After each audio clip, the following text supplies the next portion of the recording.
ఏ విషయంలోనూ ఎవరి మీద ఆధారపడకు. ఒక్కసారి అడిగితే సాయం, అదే సాయం పదే పదే అడిగితే చేతకానితనం.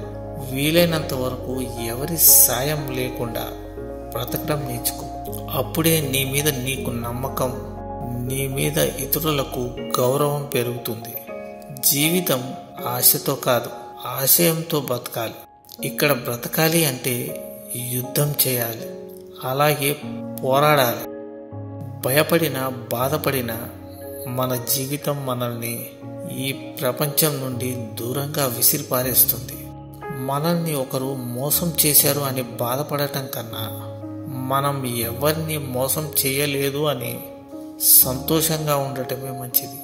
ఎందుకంటే కాలం అనేది ఒకటి ఉంటుంది, అన్నిటికీ సమాధానం చెబుతుంది. పడిపోతామని భయపడితే నడక రాదు, అలాగే ఓడిపోతామని భయపడితే విజయం రాదు. ఫలితాన్ని నువ్వు నిర్ణయించకు, ప్రయత్నిస్తూ పోతే ఫలితం అదే వస్తుంది. ఇతరుల్ని అర్థం చేసుకున్నవాడు విజ్ఞాని, కానీ తనను తాను అర్థం చేసుకున్నవాడు వివేకి. వివేకం లేని విజ్ఞానం నిష్ప్రయోజనం. గెలుపు అనేది నీడ లాంటిది. నీ దారిలో నువ్వు సాగిపో, దానంతటదే నీ వెంట వస్తుంది. కానీ నీ అడుగులు వెలుగు వైపు పడితేనే నీడ ఉంటుందని గమనించు. కోల్పోవడం అలవాటైన వారికి కోలుకోవడం కష్టమేమీ కాదు. మీరు మీ భవిష్యత్తును మార్చలేరు, కానీ మీ అలవాట్లను మార్చుకోగలరు కదా. మీ అలవాట్లే మీ భవిష్యత్తును మారుస్తాయి. అర్థమైందనుకుంటా.